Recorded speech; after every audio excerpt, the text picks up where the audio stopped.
I always say, even if you are planning for the hospital, and I think that's great, wherever you feel comfortable is where you should be, I still recommend going and interviewing an out-of-hospital midwife. I think it might blow your mind, and you do not have to stay with them. I want you to hear what it sounds like and what it feels like to have somebody believe in your body and the process of birth. Just a different perspective. It'll blow your mind. But it'll have you leaving there like so confident, like, oh my gosh, like I had no idea that other people saw it this way. And it is a boost of confidence, 100%. Okay, possibly the best review title ever, 1 million stars. So thank you, Katie Klukas, for writing that. But she says, I am 17 weeks pregnant with my first, and this podcast is all caps, exactly what I've been looking for. It's so hard to know what to trust and which ones are worth your time, but as soon as I listened to the first episode, I knew this is what I've been looking for. The first one I listened to was the one about unmedicated birth, and it made me so excited. I already feel more empowered and ready to ask the right questions and figure out what's best for me after one 50-minute episode. I look forward to my walks and downtime 100 times more now, specifically because of this podcast. Thank you. Oh, thank you, Katie. That is awesome. I'm so glad. I love that I get to be in your ears while you guys are doing all the things. That's exactly what I do with my podcast too. I pop it in, I do the dishes, I ignore my kids, I listen to my kids, and then I rewind and do it again. And it's awesome. So I'm glad that I get to be that little bug in your ear, hopefully saying all the right things to you right now. This week's episode is all about VBAC. You can birth your baby vaginally if you have had a prior cesarean, and I want to tell you why. So if you know anything about me, this is near and dear to my heart because I am a VBAC mama. Now, I want to be really clear that I think my very first cesarean was entirely unnecessary. That is my personal, professional, but not as a doctor opinion. I think my situation went south probably because of some medical influence that I had during that time. And I don't think that first cesarean was necessary at all. I think it became necessary as we started doing things to get my body to go. And as my baby was not reacting well to the Pitocin, then we had a baby in distress. And yes, at that point, it was necessary. But I think we could have completely avoided having a cesarean in the first place. That said, that was my very first birth experience. And so I knew immediately that I wanted to be able to have a vaginal birth after cesarean. And I have been blessed to be able to have 2 of them. My second was born I did use an epidural. I did utilize an epidural with my second, but he was born vaginally and it was wonderful. I mean, I joke that like it was just such a different experience. I could sit up in the bed right away and I could hold my own baby and I could walk around the room and I was like, oh my gosh, this is like so awesome.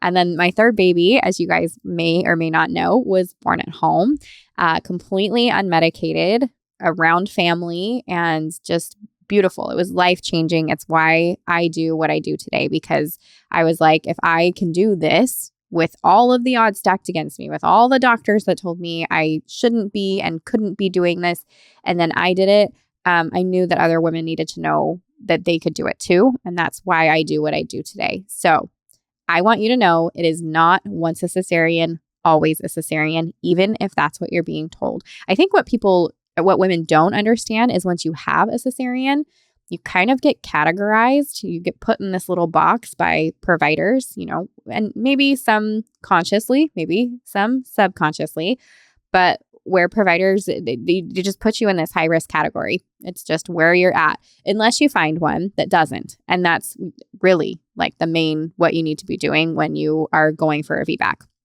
If there were ever a time that your provider was important, it is then. And it's always important, and it's important for everyone. And if you've had a VBAC, you have to find a supportive provider. You have to. Otherwise, you're going to be up. It's just an uphill battle. It's tricky. In most cases, you can have a VBAC after a cesarean. I'll cover some instances where that's not the case. But I want you to know that it is actually less risky and safer to have a vaginal birth after cesarean than to have a repeat cesarean. And so we're going to dive into some of that today. So in today's episode, we're going to talk about what makes a good VBAC candidate, what are some risks and what are some benefits, how to prepare your body, and my very best tips to get in charge of and have an excellent VBAC for yourself. Now, Many women are never given the option for VBAC. So if you're here today, that's not going to be you because you know it's totally an option. So either the provider doesn't mention it to them or they're just flat out against it. Either one of those things can happen. Again, if that's you, you need to find a new provider right away. And the funny thing is you might have a provider, maybe it's even the same provider. Maybe you had a cesarean with this provider and you go back to them and you didn't know that they weren't going to be all gung-ho for you to have a VBAC and you find out at that appointment. Or you are with a new provider and same thing, like you don't realize until you're there and talking about VBAC that some providers are very like, oh, hot stove, I can't touch that.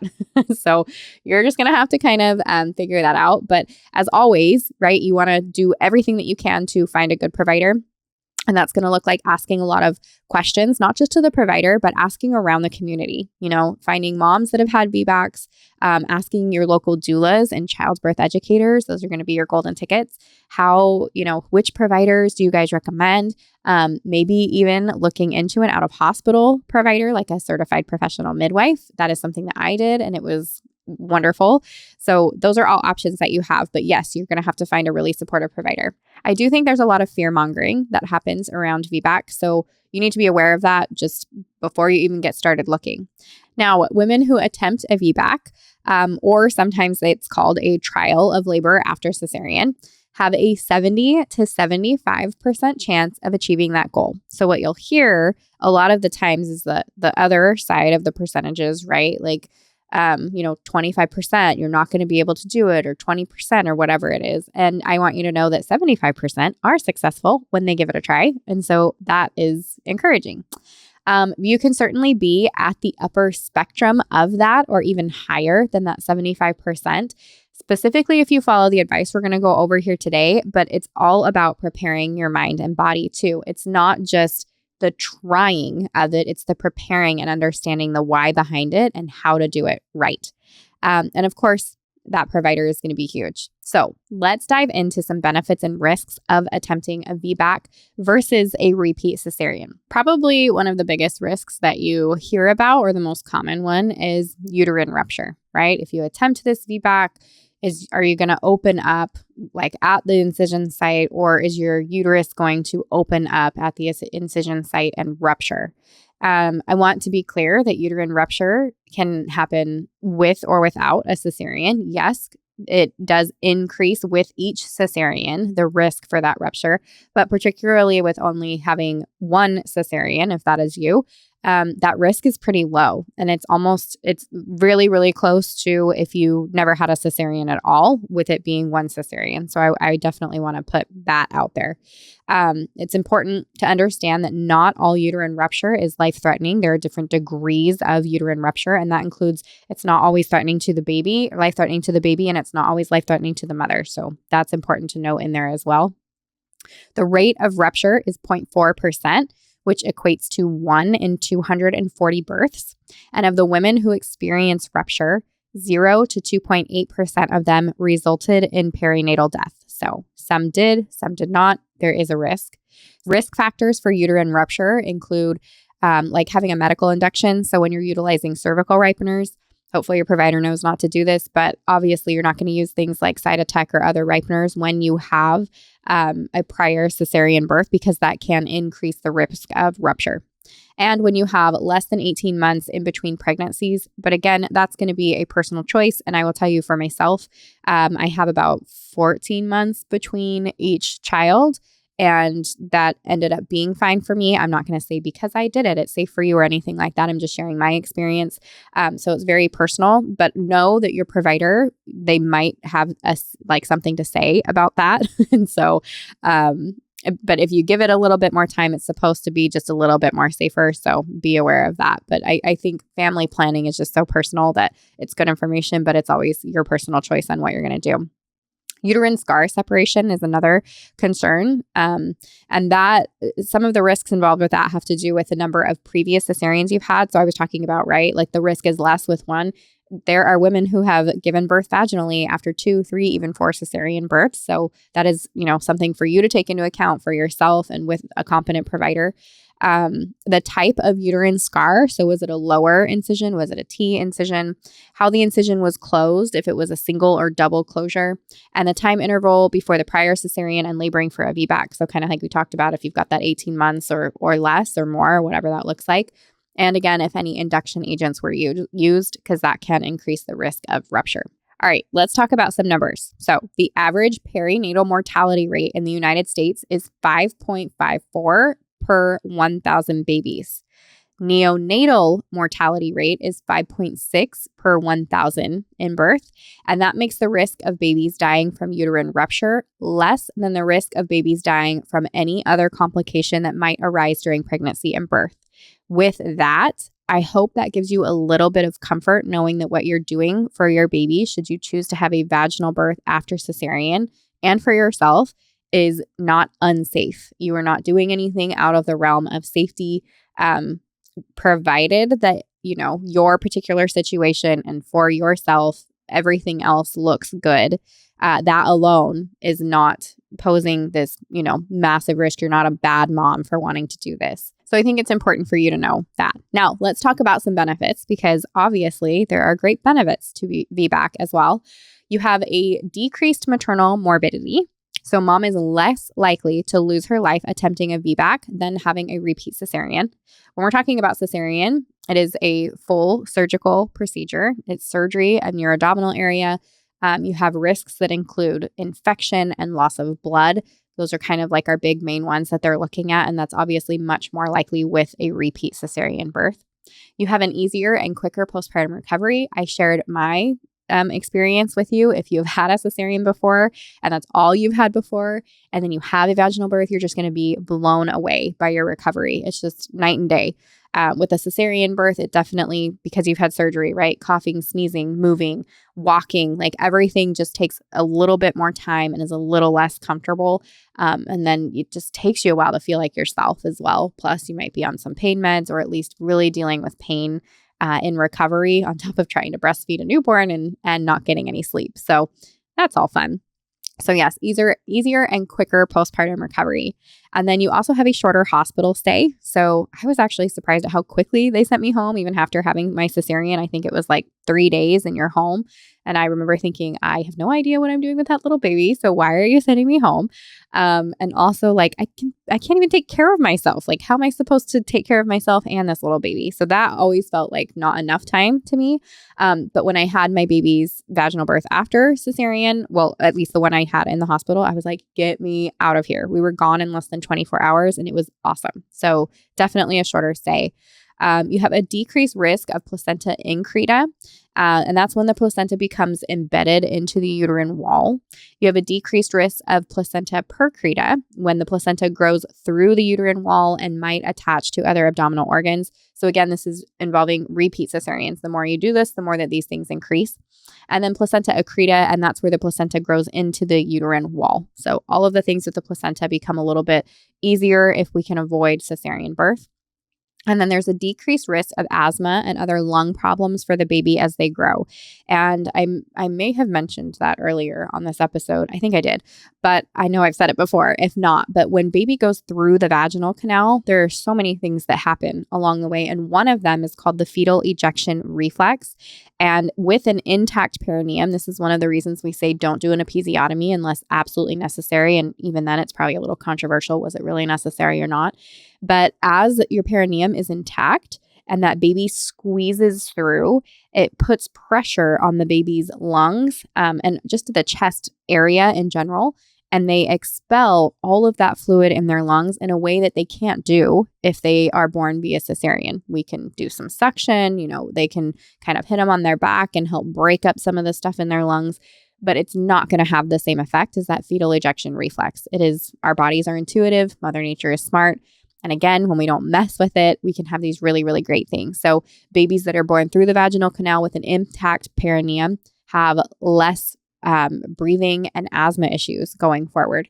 And the other part of that is the fluids in the vaginal area that happen and get on baby as they're going through the vaginal canal. All of that is actually really beneficial to baby. So go figure, Mother Nature also would have that prepared and ready to go for us and for our babies. So It's good for them to get involved and in touch with that healthy bacteria on the way out because it actually strengthens your baby's gut microbiome. And that's always, always a good thing. Now, when is it not safe? Let's talk about this for a moment. If you have had a prior uterine surgery like a myomectomy or hysterotomy, which I'm sure I said that incorrectly, a classical scar being a high vertical uterine incision or an inverted T scar in the upper part of the uterus. A high BMI can also put moms at a lower chance of having a VBAC. Make sure if that's something that you're dealing with, though, that you find a provider that supports your current weight. High BMI on its own is not a reason to not attempt a VBAC. So definitely reach out to your provider about that. Now, what can you do to prepare your body for a VBAC? This is the fun part because all of the stuff that I get to recommend to you here is all stuff that I've seen work over and over and over again. And so it's just fun to be a part of the conversation. But all of the things that we recommend for any vaginal birth or just birth in general definitely is what you want to start doing right now. That includes the 3 exercises. I will put the link for that in the show notes, but everything within those exercises, remember, it's to strengthen and all the stuff for your body, but it's also to get baby in a really good position for birth. And one of the best things that you can do to make sure that you're able to have a VBAC is to have that baby in a really good position for birth. It's going to be easier, more comfortable labor for you, but it's also going to leave you with less worry, having to worry about, do we have to flip a breech baby? Are they in kind of like a posterior wonky position where I'm going to have some pain and labor is going to be a little bit harder and maybe they're going to have me on the clock? What are you up against? And all of that matters when it comes to your baby's position. So if you can get them in a good position early on, then much, much better for you. Things like evening primrose oil, red raspberry leaf tea, and dates. So all of the like labor prep things that you can do prior to getting closer to that 40-week due date, because a lot of providers are going to say, yes, you can try, right? Which red flag, anyways, different conversation. But you want to be careful about some of that red flag conversation that could come up, some of those things that are said. But what they might say, oh, you can try, but if you get to your due date, then, for all these reasons, we need to make sure that we're talking induction. And hopefully that is not you. Hopefully you find a provider that we shouldn't be talking induction just because of that. As I said, my second was a VBAC born at 41 weeks. Not once did my provider say anything to me about induction because I was a VBAC going over my guest date. So find a supportive provider. But these are some of the things that you can do to prep your body to get it moving and prepared to go into labor at a good time. And that's evening primrose oil that can be inserted vaginally. It can be taken orally. Red raspberry leaf tea can be drunk throughout your pregnancy, although if you notice any uterine activity, stall or pause, come back to it at 34 to 36 weeks. And dates, especially those like last 6 to 8 weeks of pregnancy, you can eat a couple of those a day and it's supposed to soften that cervix. But keep in mind, they are full of sugar, especially if you're dealing with gestational diabetes or if you're concerned about just raising insulin all the time. The more we learn about this, the less attracted I am to doing that. So, anyways, those are some things that you can do to prepare. And then I'm also going to tell you positive affirmations and some kind of meditation, whatever that looks like for you. It can be pre-recorded meditations. It can be something that you create and read to yourself. It can be more of like a spiritual prayer driven thing, but something that has you grounded and confident, especially as you're coming up to that labor, because even if you feel really confident the whole time during your pregnancy, as it gets closer, we can't help it. Sometimes it just comes back up where we're like, wait, maybe I don't feel so confident about this. Or what if, we start with the what ifs. And so if that's you, if that does happen towards the end of your pregnancy or any time during pregnancy, I'll put it in the show notes as well, that find it and flip it exercise. I want you to use that. So if you've got a what if, that's a fear. And you're going to throw that on the left side of the paper. And then you're going to write 2 opposites positive on the other side. And you're going to start saying those positives out loud all day, every day until you start believing them. And it does work. It does. It's so powerful. So make sure that you're getting in the right headspace for the birth too, because especially when you are in that vulnerable state of labor, when it's go time, if a provider or a well-meaning nurse says something that makes you question if you're able to do this or something about your body or something about the safety of the baby, and you're not really headstrong, confident about what you're doing and trusting your intuition, it's really easy to get thrown off track. So I want you to be encouraged and empowered to hold strong and feel good about your course of action so that you have those options during labor and even during pregnancy before. But make sure that you are preparing your mind just as much as your body. So here are my very best tips to have a successful VBAC should you choose to go this route. Find a provider who supports you, not tolerates a VBAC. Supports, not tolerates. Make sure that your provider works at a hospital with low cesarean rates or obviously out of hospital. Look into hiring a midwife in or out of hospital. Obviously, they tend to treat birth a little bit more like it's a normal process, and they're not looking for the what ifs of what could go wrong. We find that they do that a lot less. And midwives typically have higher rates for VBAC clients most of the time than most OBs. So that's something to ask questions about and look into. You can opt to birth at home rather than the hospital. That's totally an option. I always say, even if you are planning for the hospital, and I think that's great, wherever you feel comfortable is where you should be, I still recommend going and interviewing an out-of-hospital midwife. I think it might blow your mind, and you do not have to stay with them. I want you to hear what it sounds like and what it feels like to have somebody believe in your body and the process of birth. Just a different perspective. It'll blow your mind. But it'll have you leaving there like so confident, like, oh my gosh, like I had no idea that other people saw it this way. And it is a boost of confidence, 100%. You can aim for at least 18 months between pregnancies, but as I said, totally personal choice on that. Educate yourself about the risks and benefits, which you've done some of that today, obviously.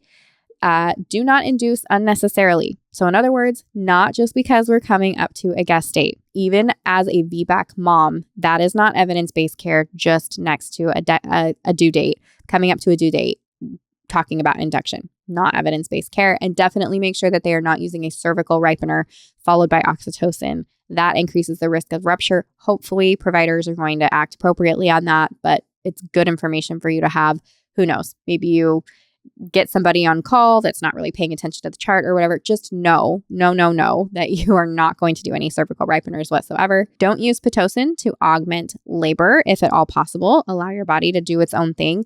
Do all of those natural augmenting techniques that you can. Hire a doula because this person is on your team. And it's so awesome to have that third party when you start doing your what ifs in your head during that labor process to say, hey, you're doing great. Keep at it. It is so calming. Trust me. Trust the process and trust your intuition because you are smart and your body knows best. And focus on those positive affirmations. As much as you can, process any negative emotions or memories from a prior traumatic birth. And the way that I just told you to do it was to use that find it and flip it affirmation thing. So when you're noticing those what ifs come in, or those random fears or those random thoughts that are not your own and that are not welcome, and you do the positive affirmations, if that's not working or you notice that it's a little heavier than that, then maybe reach out for some talk therapy or postpartum specialist or someone that you trust that you can kind of bounce those off and then work through them. You definitely need to get them out of your head though, because if they're allowed to sit in there, it will get worse and worse and they'll get stronger and stronger, and they don't deserve that kind of power. So you got to say it out loud. You got to get it out of your head, write it on something, burn it, throw it away, whatever you got to do, but get it out. And don't trust the VBAC calculator. If your provider, that's like your first red flag. I'll give you 2 quick red flags. If your provider, maybe let's just go over a couple of them because they're coming to my mind right now. If your provider is using a VBAC calculator, ditch that provider. No good. If your provider is saying, we're going to do a TOLAC or a trial of labor after cesarean, we'll let you try and pay attention to how they're using that, because sometimes TOLAC is just another medical term that they're using. Sometimes it's because it's really about the try part. Like we'll try and we'll see how it goes. If they have really high cesarean rates, or if they have high VBAC, cesareans for VBAC mom rates. So like you would ask them, like, how often do your VBAC moms like end up going forward and having a vaginal birth, or how many end up giving births by cesarean? Can you tell me those numbers? Depending on their numbers, that would be it. Also, if they deliver or work at a hospital that has high cesarean rates, There are policies and stuff at hospitals and insurance and all kinds of stuff that we're not privy to that exists in the background that dictates a lot of what happens in the birth setting at those locations. So that is definitely something for you to look into. So there's a couple of red flags for you guys. Otherwise, it really is about the intuition, right? Like, when you're working with somebody, when you're talking to somebody, that didn't feel right. Or I don't know that I trust, even though he said this, I don't know that I trust that that's what he's going to do in that situation. You guys, best. Trust that intuition that you're getting. I do think before we leave here, it's important for me to say it again so that you hear it again, that it is less riskier for mom and baby to have a vaginal birth after cesarean than it is to have a repeat cesarean.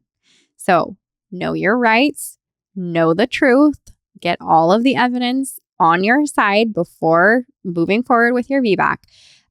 Understand that you can refuse any test or any procedure or any exam at any time, and that you are in charge of your birth space. This is huge. And I think as a VBAC mom, if this is you've had a cesarean before, my guess is you're probably working on finding your voice right now, or you have some of that built up from your prior experience where you're like, this was the experience I had for whatever the reason, whether it was completely necessary. In my case, I believe it was unnecessary, or you had a breech baby or whatever the case. Use that to kind of stand on and find your voice, which I think we do as moms. Every pregnancy, I think we get a little bit better at that. So definitely use it as your step stool into advocating for the birth that you absolutely want. And know that we are over here cheering you on at My Essential Birth. If you are a VBAC mom, reach out to me. I, in every way, want to be able to support you.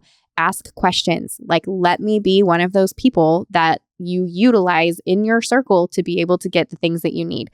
Because I have a little bit of experience. And then also surround yourself with people who believe in birth.